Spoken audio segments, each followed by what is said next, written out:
Everywhere that we go, you are there. When there's a threatening and abusive relationship, it is always traumatic for the person involved. Dark of the night, when the shadows close in, you are there. I've got another question for you. Did you notice that there was a difference in the way other people treated you after you got divorced? Specifically in the church, for example. Sort of dead-end question for me, because he was so well liked in the church.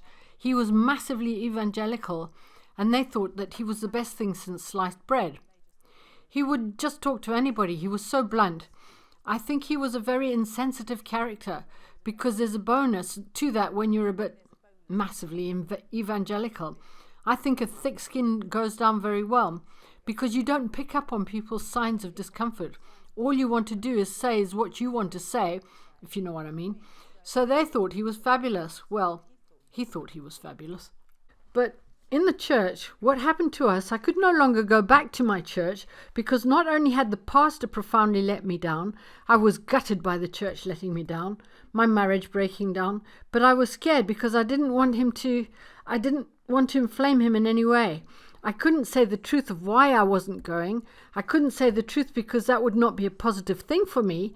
I couldn't be a great Christian and tell the truth to all and sundry, so I'd better not tell the truth, but I can't tell lies, so I can't go. So I, just cut myself off from the church, and I needed to, and I'm glad I did. So have you been able to go back to church since, or is that the end of church for you?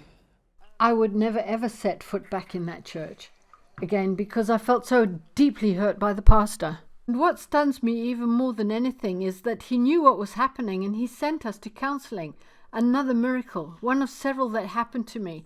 Finances, physical escapes, I could go on, but I won't. Literally stunning, provable miracles happened to me within a short period of time. But regarding going back to the church fellowship, I felt so let down by them, so profoundly let down by them when my pastor knew that he sent us to a counselor. And I don't know if he realizes, but she was actually a specialist in domestic abuse. He made me aware that I was being abused because I wasn't aware.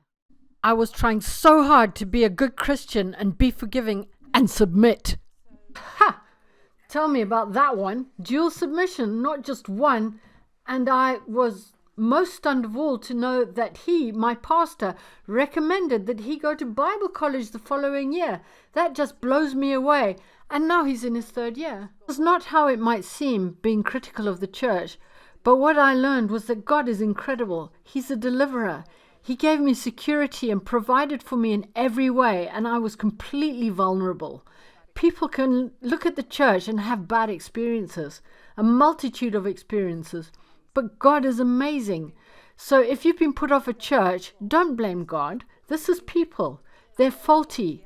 They're human and don't know everything, and sometimes they can't deal with stuff, and just because they're a pastor doesn't mean that they can actually deal with everything, even though they should have a bit more training in this matter, frankly.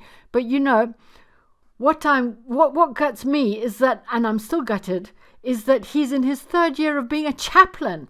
And what's happened to the accountability to me?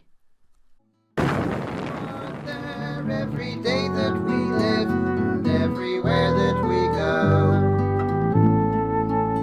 you are there. Next week, we'll go further into the sacrificial nature of marriage and if somebody is really ready for it.